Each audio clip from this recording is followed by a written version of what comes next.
اور اسماعیل اور ادریس اور ذوالکفل کو بھی یاد کرو، یہ سب صبر کرنے والے تھے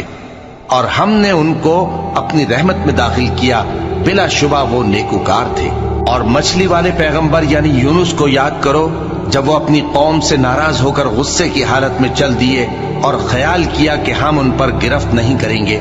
مگر پھر اندھیروں میں اللہ کو پکارنے لگے کہ تیرے سوا کوئی معبود نہیں، تو پاک ہے اور بے شک میں قصوروار ہوں۔ تو ہم نے ان کی دعا قبول کر لی اور ان کو غم سے نجات بخشی،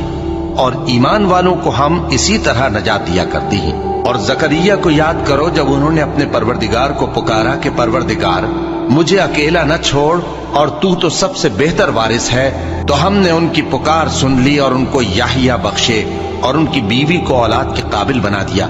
یہ لوگ لپک لپک کر نیکیاں کرتے اور ہمیں امید اور خوف سے پکارتے اور ہمارے آگے عاجزی کیا کرتے تھے۔ اور ان خاتون یعنی مریم کو بھی یاد کرو، جنہوں نے اپنی عفت کو محفوظ رکھا، تو ہم نے ان میں اپنی روح پھونک دی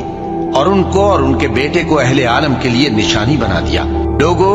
یہ تمہاری جماعت ایک ہی جماعت ہے اور میں تمہارا پروردگار ہوں، تو میری ہی عبادت کیا کرو۔ اور لوگ اپنے معاملے میں باہم متفرق ہو گئے، مگر آخر سب ہماری طرف رجوع کرنے والے ہیں۔ اب جو نیک کام کرے گا اور مومن بھی ہوگا تو اس کی کوشش رائے گا نہیں جائے گی، اور ہم اس کے لیے ثواب اعمال لکھ رہے ہیں۔ اور جس بستی والوں کو ہم نے ہلاک کر دیا، محال ہے کہ رجوع کریں، وہ واپس نہیں آئیں گے، یہاں تک کہ یاجوج اور ماجوج کھول دیے جائیں اور وہ ہر بلندی سے نیچے آ رہے ہوں، اور قیامت کا سچا وعدہ قریب آ جائے تو ناگہاں کافروں کی آنکھیں پھٹی کی پھٹی رہ جائیں اور کہنے لگیں کہ ہائے شامت، ہم اس حال سے غفلت میں رہے، بلکہ ہم خود ہی ظالم تھے۔ کافرو، اس روز تم اور جن کی تم اللہ کے سوا عبادت کرتے ہو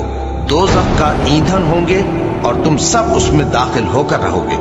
اگر یہ لوگ در حقیقت معبود ہوتے تو اس میں داخل نہ ہوتے، سب اس میں ہمیشہ رہیں گے، وہاں ان کو چلانا ہوگا اور اس میں کچھ اور نہ سن سکیں گے۔ جن لوگوں کے لیے ہماری طرف سے پہلے بھلائی مقرر ہو چکی ہے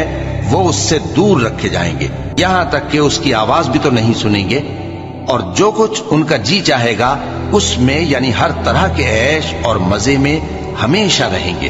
ان کو اس دن کا بڑا بھاری خوف غمگین نہیں کرے گا، اور فرشتے ان کو لینے آئیں گے اور کہیں گے کہ یہی وہ دن ہے جس کا تم سے وعدہ کیا جاتا تھا، جس دن ہم آسمان کو اس طرح لپیٹ لیں گے جیسے خطوں کا تومار لپیٹ لیتے ہیں، جس طرح ہم نے کائنات کو پہلے پیدا کیا تھا اسی طرح دوبارہ پیدا کر دیں گے۔ یہ وعدہ ہے جس کا پورا کرنا لازم ہے،